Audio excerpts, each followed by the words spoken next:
Good morning. It is my pleasure to announce the speaker of today's invited address, Professor Gregory Moore from Rutgers University.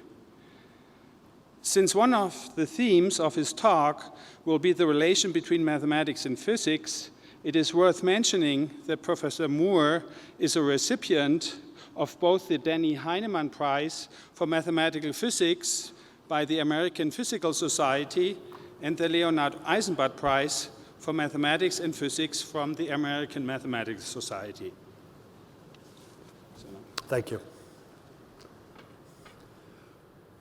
One of the great chapters in the history of physics and mathematics is the discovery of the relation between quantum field theory and invariants of smooth four-dimensional manifolds. I'd like to thank the organizers of the JMM for giving me the opportunity to tell you about this very exciting development. So here's the outline of the talk. The story I'm going to tell you today is part of a broader subject called physical mathematics. So what is physical mathematics? Well, it's a noun. That's how it's pronounced. And the definition is that physical mathematics is a fusion of mathematical and physical ideas motivated by the dual but equally central goals of elucidating the laws of nature at their most fundamental level, together with discovering deep mathematical truths. So there's a long history of the interaction between physics and mathematics, and I'll show you just two high points. In the beginning of the 20th century, there was upheaval in physics with the discovery of relativity and then quantum mechanics, each of which introduced major new mathematical ideas into physics. So that at the end of that period, physicists were very optimistic about the role of mathematics in physics, and a beautiful expression of that is Dirac's paper on magnetic monopoles, where he introduced the notion of fiber bundles into physics. And he begins exuberantly by saying that the steady progress of physics requires for its theoretical formulation a mathematics that gets continually more advanced. But then, in the middle of the 20th century, fundamental physics and mathematics diverged, so much so that in 1972, Freeman Dyson famously proclaimed that as a working physicist, I am acutely aware of the fact that the marriage between mathematics and physics, which was so enormously fruitful in past centuries, has recently ended in divorce. Well, I am happy to report that mathematics and physics have remarried. The change began in the 1970s when some great mathematicians got interested in aspects of fundamental physics, while some great physicists started producing results requiring ever-increasing mathematical sophistication. So that in the past few decades, a new field has emerged with its own distinctive character, its own aims and values, and its own standards of proof. One of the guiding principles is certainly the discovery of the ultimate foundations of physics. As predicted by Dirac, this quest has led to ever more sophisticated mathematics. But a second guiding principle is that physical insights can lead to surprising and new results in mathematics, and such insights are a great success, just as profound and notable as an experimental confirmation of a theoretical prediction. So today, I'm going to explain one emblematic example of such convergence of physical and mathematical ideas.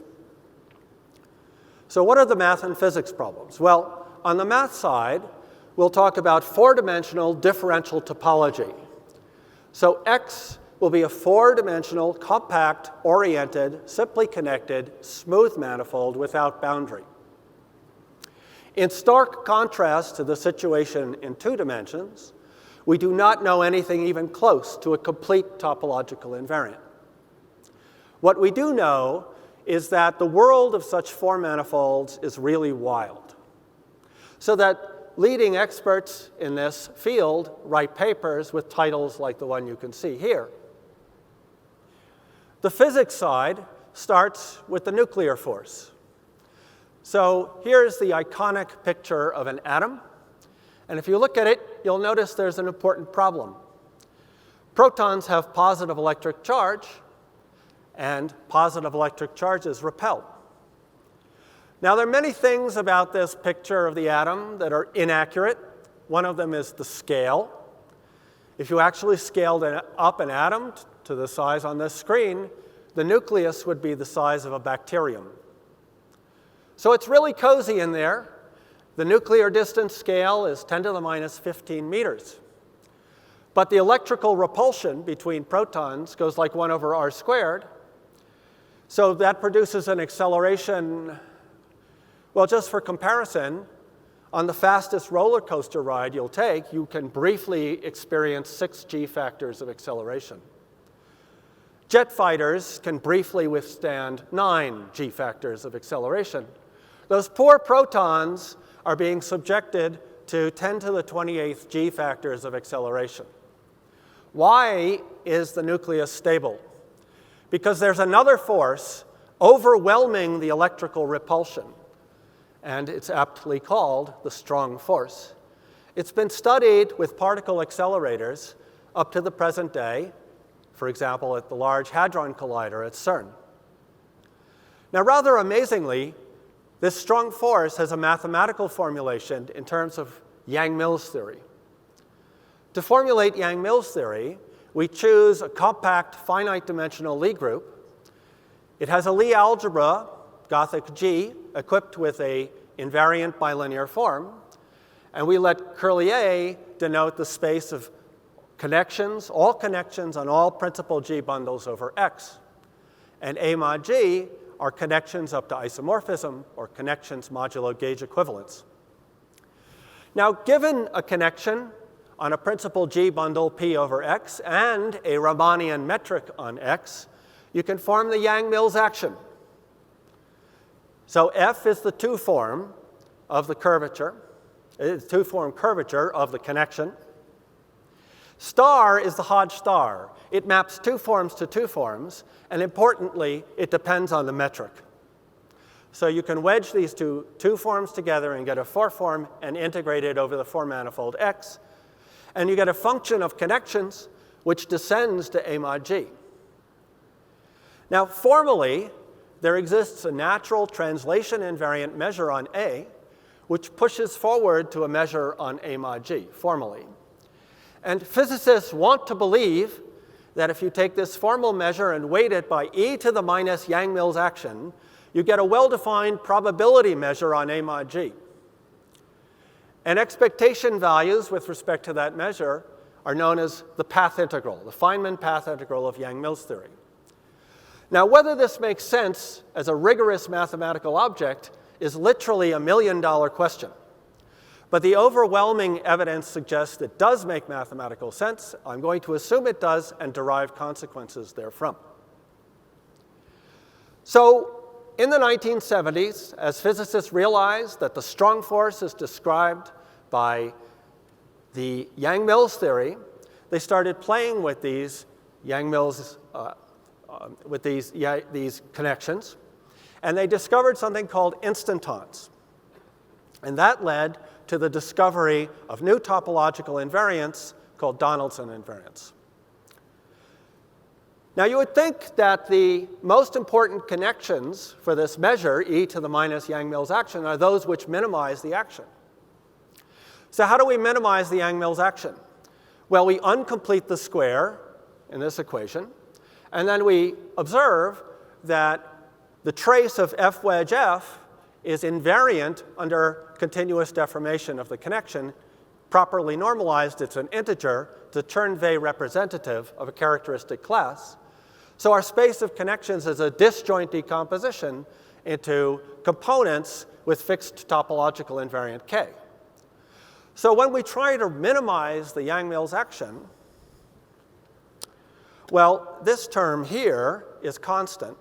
So we set this term here to 0, and that's positive definite. And so the connections that minimize the action are the solutions, connections that solve this equation, the anti-self-dual YangMills equation. Now, a quick reminder, the Hodge star maps two forms to two forms. It squares to one, so you can form projection operators onto what are called the self-dual and anti-self-dual components of a two-form. And we're saying that the anti-self-dual component, the self-dual component vanishes. Also, if you have degree 2 cohomology classes, then that space splits up into a space of self-dual and anti-self-dual two forms of dimensions B2 plus and B2 minus. I'll use that notation later. Anyway, solutions of this anti-self-dual YangMills equation are called instantons. And in the 1970s, the physicists were having a great time learning all sorts of things about these instantons. Now, meanwhile, ever since their discovery in 1975, they've been intensively studied by physicists. Meanwhile, back at the ranch, the mathematicians were taking notice, and they started producing interesting mathematical results about instantons. For example, at Oxford, Atiyah and Hitchen, Drinfeld, Manin, Bott, and Singer, they were all producing remarkable mathematical results about instantons. One of the important results is that these come in continuous families of solutions, known as the moduli space of instantons, which splits into disjoint components labeled by that topological invariant K. And if you look at a generic point in M sub K, then it's a smooth manifold. And you can calculate the dimension of that manifold. So if G is a simple Lie group, then the dimension is given by this formula here, where H is the dual Coxeter number, chi is the Euler character of the form manifold, and sigma is the signature. So for example, for SU2, it's 8K minus 3/2 chi plus sigma. Now, Atiyah and Hitchen had a student, Simon Donaldson, who said, even though the moduli space of instantons depends on the metric, we can nevertheless make topological invariants of our form manifolds as follows. Let S be a smooth surface, and we consider M of S the subspace where the Dirac equation on S, coupled to the connection, the pullback of the connection, has a solution. That subspace has a Poincare dual, which I'll call mu of S, which is a degree 2 integral cohomology class. And you can integrate the exponential of that degree 2 class over M. And now it turns out that mu of S is independent of the it only depends on the homology class of the surface. So this formally defines a function on the homology of the form manifold. If you don't like this formal expression, you can expand out the exponential, and then only the terms where R is half the dimension of MK will actually contribute. Now, even though the moduli space of instantons depends on the metric, the important thing here is that these intersection numbers, these integrals, are metric independent. So they define topological invariants of X. And the discovery of these and related topological invariants led to major advances in the differential topology of form manifolds. So Simon Donaldson shared the 1986 Fields Medal. He shared it with Michael Friedman, who at the same time was producing deep results about the topology of form manifolds. And when you combine the results of Friedman and Donaldson, you get astonishing results about differential topology in 4 dimensions. So all was sweetness and light, except that the Donaldson invariants are hard to compute. It took a lot of effort to compute just a few special examples. And mathematicians, it would seem, were hitting a wall. But then there was a very interesting development, the discovery of topological field theory. So it began when Michael Atiyah asked a question. Well, you physicists, you gave us these instantons. We mathematicians have taken these instantons and produced topological invariants. What is the physical interpretation of these topological invariants? And one physicist that listened was Edward Witten, and he went and thought about it. And his answer is that Donaldson invariance can be computed within the framework of a YangMills field theory with gauge group SU2. He announced it in this paper, and in the course of answering the question, he invented the topic of topological field theory, which has since had a very large influence on mathematics. So let me tell you a little bit about what's in Witten's paper. So he was talking about something called n equals 2 supersymmetric YangMills theory. So what are the fields in this theory? Well, there's the connection on the principal G bundle over X.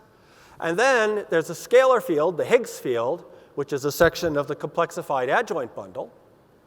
And then it's supersymmetric, so there are fermions or anti-commuting or Grossman-valued fields. They're sections of the chiral spin bundle, tensor, a rank 2 complex vector bundle. It has its own connection, nabla E.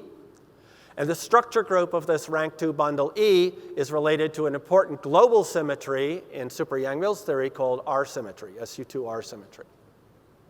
Now, E is a choice when you put this theory on a four manifold. And it's important to note that in Donaldson theory, a lot of the fun comes with four manifolds that are not spin. But even if X is not spin, you can choose E so that its second Stiefel-Whitney class cancels that of the tangent bundle of X, and the field psi makes sense.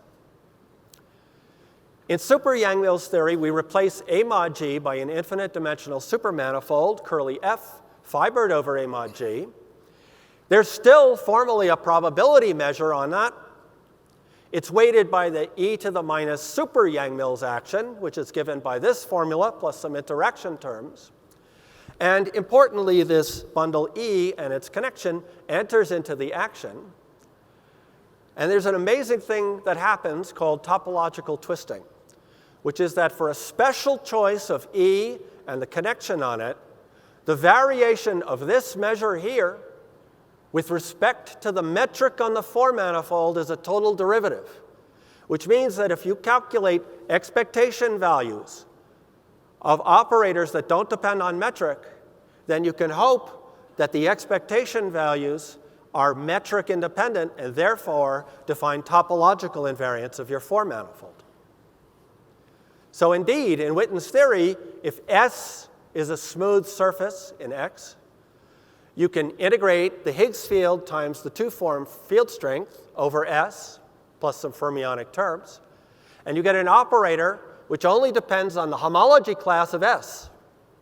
So now you can take the expectation value of this operator, e to the O of S, and you get a function on the second homology of your four manifold. Moreover, if you make this topological twisting choice of E and nabla E, the measure is invariant under variation of the metric on the four manifold, so that Z Witten of S, this is Witten function of S, is independent of the metric on the four manifold, and it's therefore a topological invariant. So this should sound familiar. Indeed, Michael Atiyah and Lisa Jeffrey pointed out that this measure can be interpreted as a representative of a tome class for the normal bundle of the moduli space of instantons inside A mod G. And therefore, the path integral over F localizes to an integral over the finite dimensional moduli space of instantons. So the path integral over the infinite dimensional supermanifold localizes to an integral of ordinary cohomology classes over the finite dimensional moduli space of instantons. Moreover, Beaulieu and Singer showed that under this localization, this Witten operator O of S pulls back to a degree 2 form, which is just Donaldson's 2 form. And that leads to the claim that Z Donaldson of S is Z Witten of S.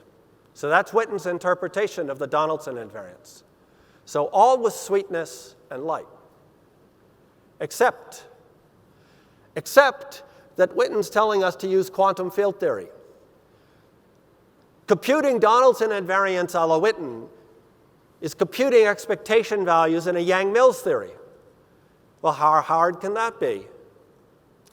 Here it's important to make a distinction between abelian field theories with abelian gauge groups, such as electricity and magnetism, and non-abelian field theories, such as those that describe the strong force. For our purposes, abelian gauge field theories were solved in the middle of the 20th century. But the non-abelian field theories are much to the nth power harder. They're not solved yet. So computing correlation functions of operators in non-abelian YangMills theory is extremely difficult, and we seem to have exchanged one hard problem for another. But the physicists have a trick. It's called low-energy effective theory. And here's the basic idea. So we take this Witten function of S, and it's independent of the metric, the Riemannian metric on your 4-manifold. So let's scale up that Riemannian metric with a length scale L. L goes to infinity. Now in quantum theory, the length is inversely related to energy. So large length scales is the same as looking at minima of energy, or in our case, action. And I'll call the field configurations that minimize the action the vacua. Now you could study small field deviations around vacua. And if you look at just those field configurations, which are small deviations from the vacuum, they have their own quantum field theory called a low-energy effective theory.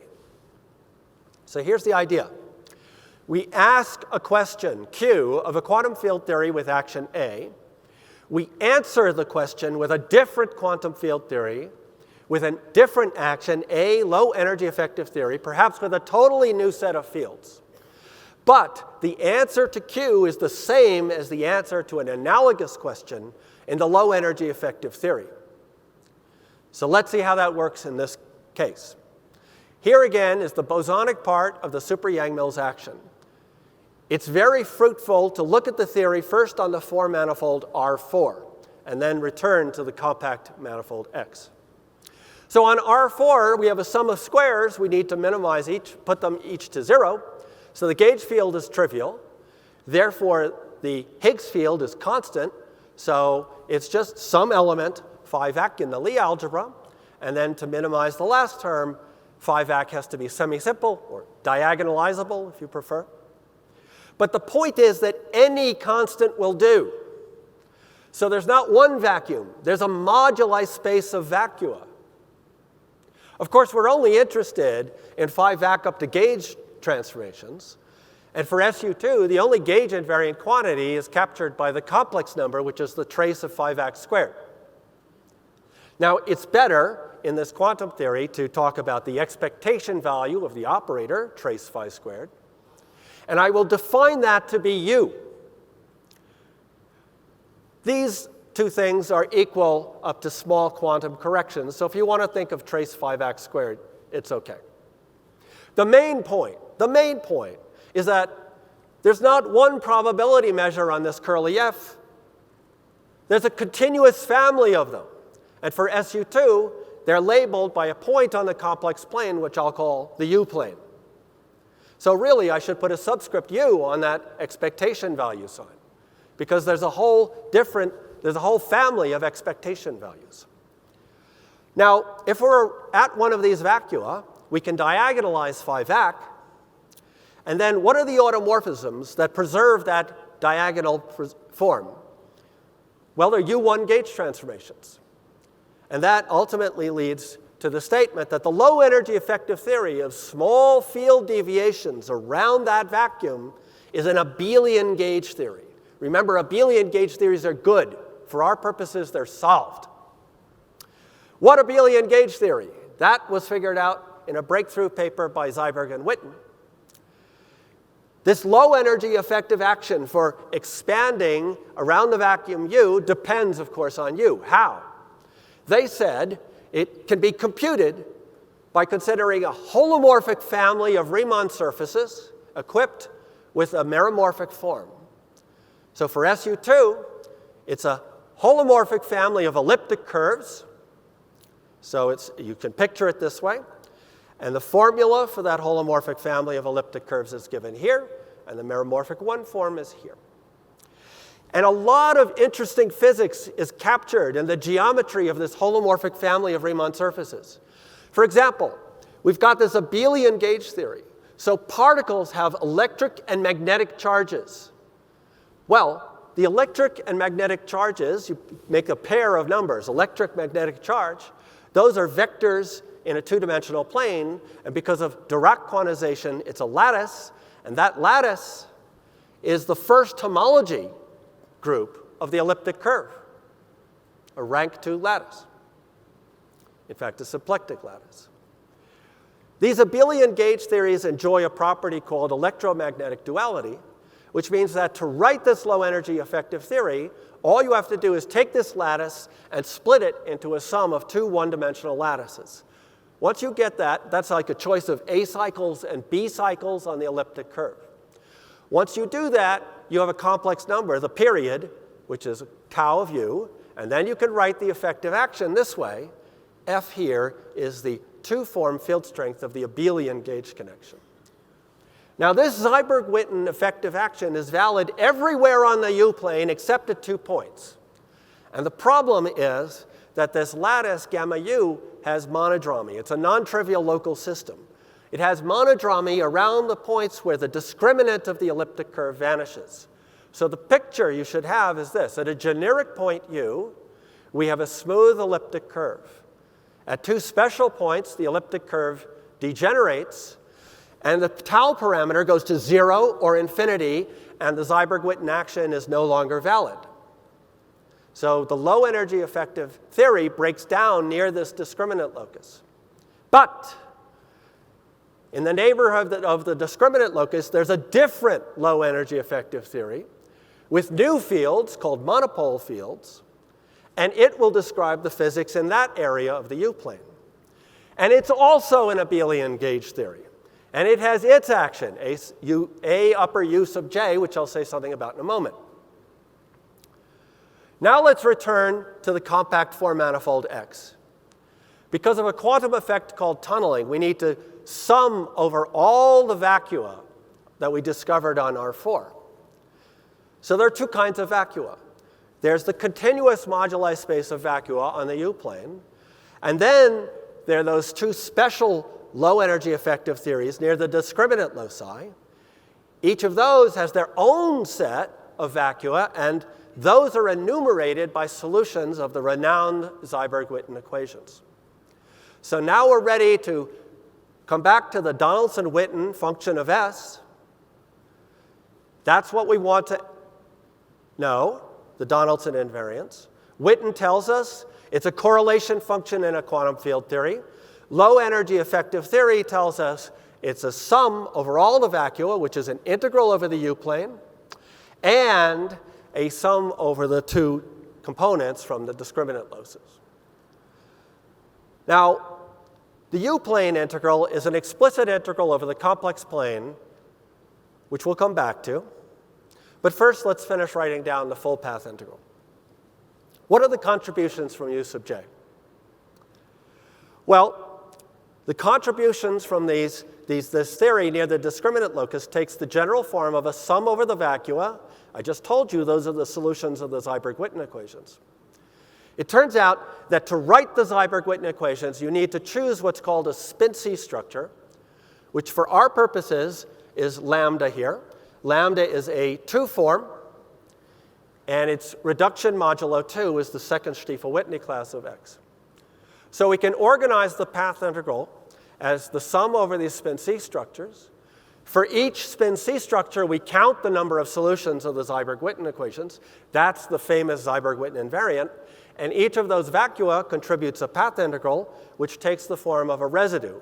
This is a complicated formula, I know. The point is, everything in green is computable easily from the Seiberg-Witten curve. This omega of u is the non-vanishing period in the neighborhood of uj. T of u is the second Eisenstein series, but we don't know C, P, and E. They're universal functions, they're independent of X, but they're difficult to derive from first principles. However, using a phenomenon known as wall crossing, one can derive C, P, and E directly from the U-plane integral. And that's the reason the U-plane integral is of fundamental importance. Because once you write down the U-plane integral using standard quantum field theory techniques, you can derive C, P, and E, which are hard, and you get the full answer for the path integral. And that gives a proof of Witten's conjecture. The point is that when B2 plus is bigger than 1, the U-plane integral actually vanishes. So if I have a 4 manifold with B2 plus bigger than 1, all that's left are the Seiberg-Witten contributions. And that formula there is Witten's conjecture. So for example, for a K3 surface, the Donaldson-Witten function is just the sinh of s squared over 2. Very simple. So the Donaldson invariants can be written in terms of the Seiberg-Witten invariants. They carry the same information about the 4-dimensional space, but the Seiberg-Witten invariants are much easier to compute because it's an abelian gauge theory. So it's like trying to do a calculation with a slide rule, or trying to do it with Mathematica or Maple or Sage or Python or Magma or GAP or whatever floats your boat on your laptop computer. Now, just to stress the importance of the Seiberg-Witten invariance and this Witten conjecture, I want to make a sociological comment about the difference between mathematics and physics. When a physicist gets a really good idea, then she or he will think about it over the weekend, write the paper, and get it out the next week. So then the physicists all rush in because all of the easy but important computations are on sale. When a mathematician gets a really good idea, then she or he will think about it over the weekend and over the next 2 years, and the paper will have all the logic perfectly in order, so when the paper comes out, it's like a Greek temple. But exactly the opposite happened here. Witten announced this Witten conjecture, and the mathematicians all rushed in, and there's a masterful review of the whole development by Simon Donaldson in the bulletin. And in the beginning, he says, in the last 3 months of 1994, a remarkable thing happened. This research area was turned on its head, and so on. So let me make a few comments about the Witten conjecture. First of all, it agrees with the structure theorem of Kronheimer and Mravka, which was very important background for Witten's work. Secondly, the physical derivation I just sketched was given by myself and Witten in 1997. And finally, for a number of years, Paul Feehan and Tom Linnes have been working on a rigorous mathematical proof of this conjecture using standard mathematical techniques. They have an outline, but there are still technical gaps that they are filling in. Okay, so I want to turn now to new results about the U-plane integral. I hope I've convinced you that the U-plane integral is an interesting thing. It's worth studying. And in the last few years, there have been some new results about it. As I said, it can be computed explicitly from the quantum field theory of a low-energy effective theory. It vanishes when B2 plus is bigger than 1. When B2 plus is equal to 1, it looks like this. It's an integral over the U-plane. H is holomorphic and metric independent. And psi comes from a sum over the principal U1 bundles for that low-energy abelian gauge field. And it's very roughly speaking like a theta function. So V here is the first Chern class of the principal U1 bundle. Tau is Seiberg and Witten's tau. So you notice it's not holomorphic in U, and more importantly, it depends on the metric because I have the self-dual and anti-self-dual projections of V. So you might worry, what about, isn't this a topological field theory? Well, you can hope that even though psi depends on the metric, nevertheless the integral does not. And that's almost true. It's true up to something called wall crossing. Now, the U-plane integral turns out to be closely related to the theory of Mach modular and Mach Jacobi forms. Such a connection was indeed noted for special cases, CP2 and S2 times S2, long ago, and elaborated on by Mamondier and Ono. The new point is that the relation holds for all 4 manifolds with B2 plus equals 1, as was explained in a paper last fall with Jan Manscott at Trinity College Dublin, along with 2 graduate students, Korpus and Nadayev. So let me tell you a little bit about what we said. Here is the Seiberg-Witten family of elliptic curves. If you take a path around the circle at infinity in the U-plane, you'll see that there's a unique A-cycle, which is invariant under monodromy, so we'll define omega to be that period. then you choose any complementary B cycle on your elliptic curve, your torus, and you can now compute this ratio here and define tau as a function of u. Okay, now you can invert that function, tau of u, to get u of tau, and it looks like this. It's expressed in terms of Jacobi theta functions. So if I define q as e to the 2 pi I tau, it has an explicit q series. And what tau of u does is it maps the complex u plane to a region in the upper half plane of tau, to this shaded region in the upper half plane. Now, the integrand behaves well under modular transformations, S and T, so that we can take this fundamental region for the congruent subgroup, gamma upper 0, 4, and map it all back to the blue region here, F infinity, which is the fundamental region for SL2Z. When we do that, we get a sum of integrals of this form, where we integrate over the fundamental domain of SL2Z, where F has a Fourier series expansion. Remember, Q is e to the 2 pi I tau. The C, the Fourier coefficients, are bounded below, but importantly, negative powers of Q can and do occur. So how are we going to do this integral? Well, the strategy is to do it by integration by parts. So just find an H hat, which makes this integral, the integrand, a total derivative. Well, if you just do that for a random H hat by solving this first order differential equation, you won't get anywhere because you'll have to do the integral over this blue boundary, and you'll get an expression which is just, if not more complicated. But if H hat is modular, then the blue regions cancel. So we want to find an H hat which is both solving this first order differential equation and is modular. And that's what we did for the U-plane integral. And it has the following form. It's h of tau plus r.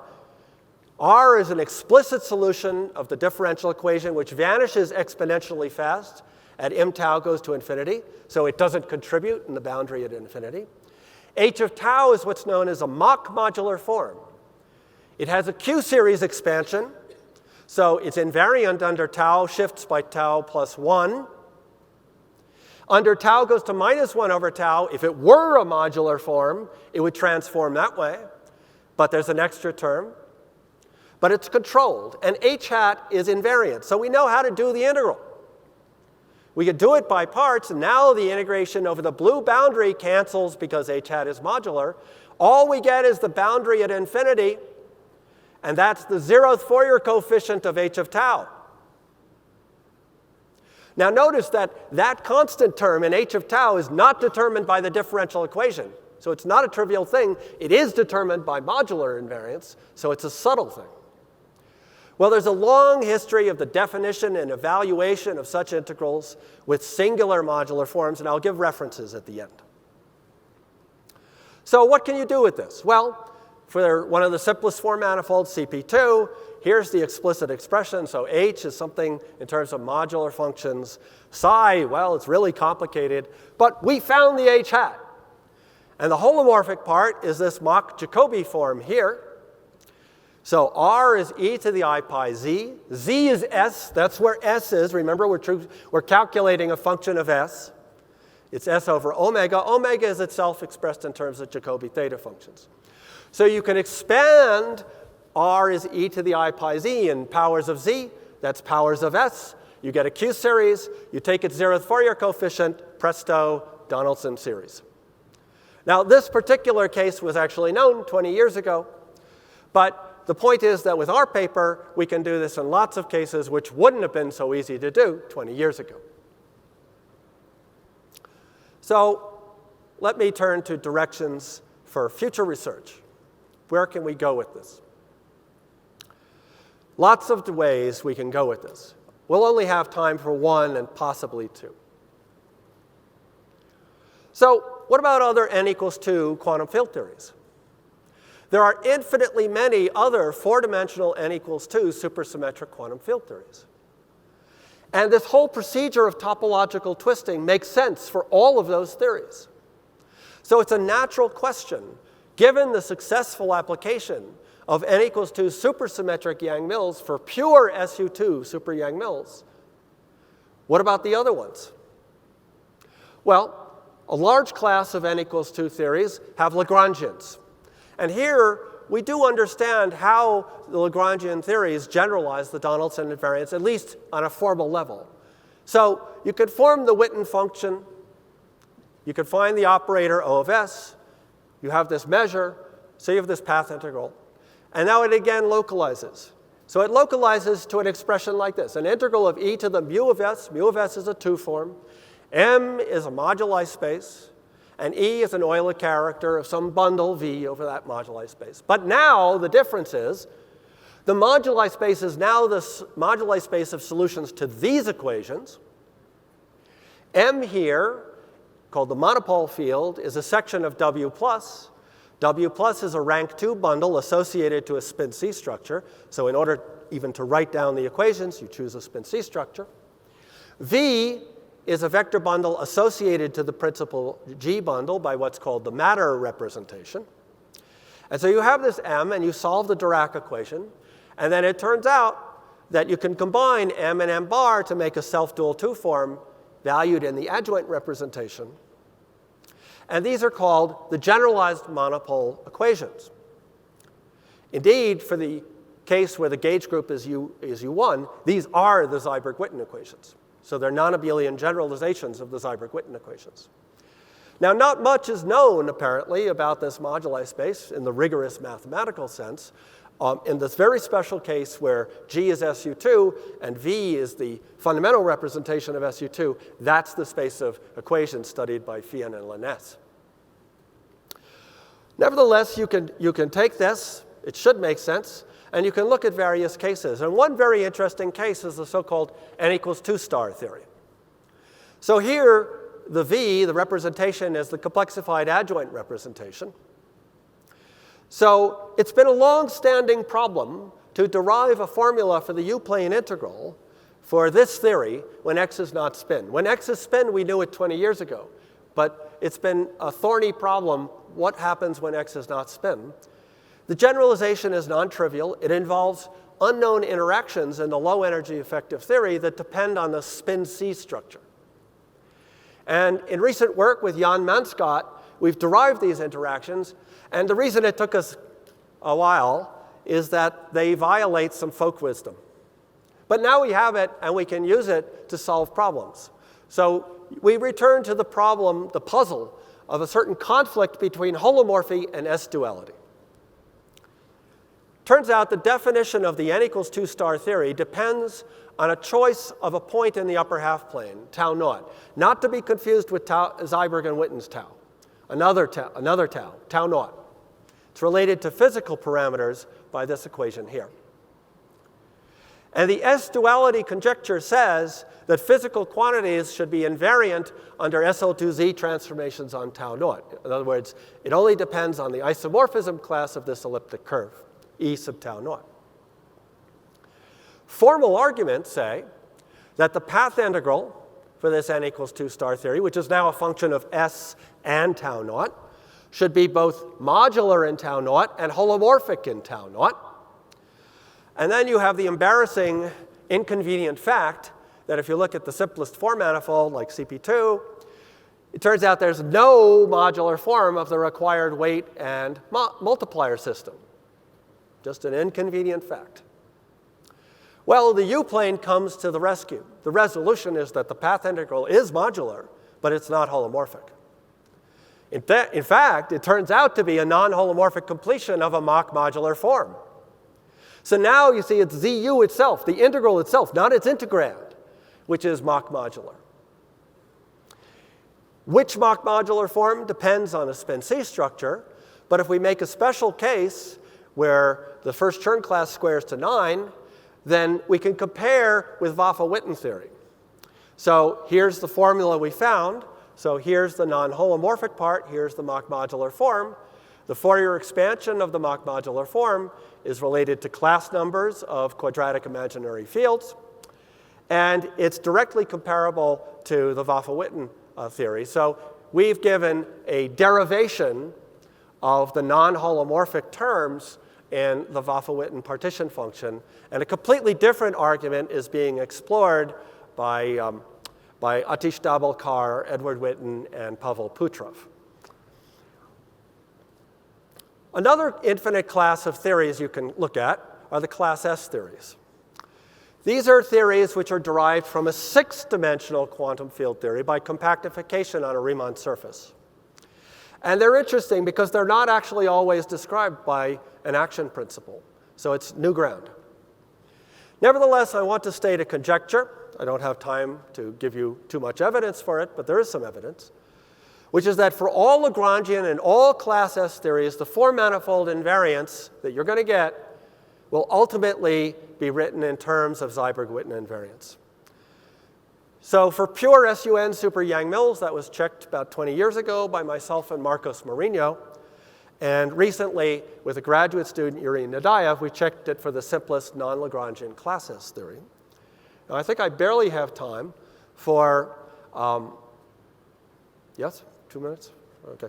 I barely have time to say something about another possible future direction, which is the family Donaldson invariance. So there's a very interesting generalization of the Donaldson invariance to families of four manifolds. It was mentioned long ago by Donaldson, although little work has been done on the topic.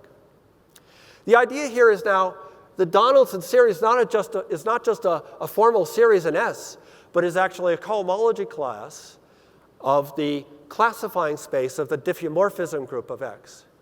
Could this have a physical interpretation? Well, yes. Witten and I suggested that it could be interpreted by coupling to topologically twisted supergravity.